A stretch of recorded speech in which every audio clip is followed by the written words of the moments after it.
Good morning, everyone. Good morning. This morning, I brought two things with me. This first thing kind of looks like a sheet of paper, but it's got my name on it, and it also has a number on it. And in case you don't know what this is, it's a race bib. And specifically, I wore this during my marathon that I ran back in February of 2020. Now, during that race, this bib had two big functions. The first big function was that if I happened to collapse during the run, it had my name on it so they'd know who I am. And on the back, it has in case of emergency so they can call my mom and let her know what's going on. And the second function is that once I had finished the race, it would let me know how long it took me to do the race. This morning in our epistle reading, we hear from John telling us that we should live life as if we are running a race. Now, when I say that, it doesn't mean that you're supposed to hurry through life and try to get to the end of life as fast as you can, but it's so that you can prepare and be ready for what's to come.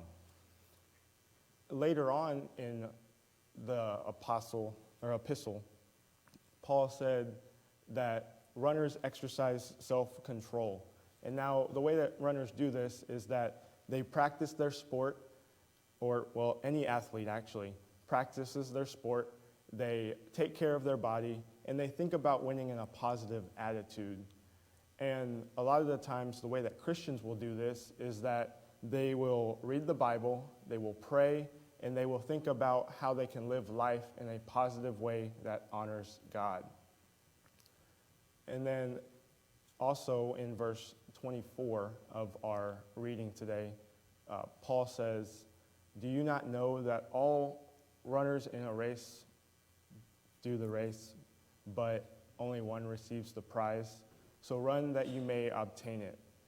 And during my marathon race, it wasn't the best for me, and there's a lot of a longer story behind all that, but I started hurting real bad with my legs because I didn't run a good start to the race.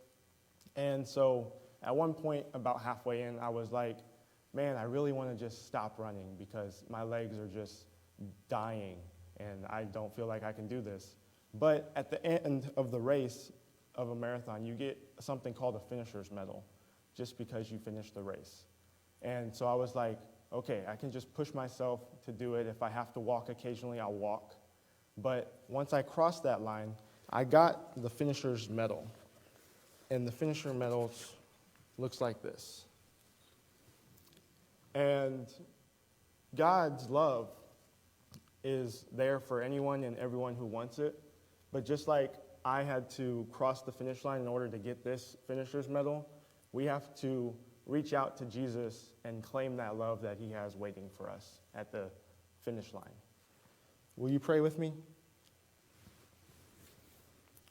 Dear Jesus, help us to play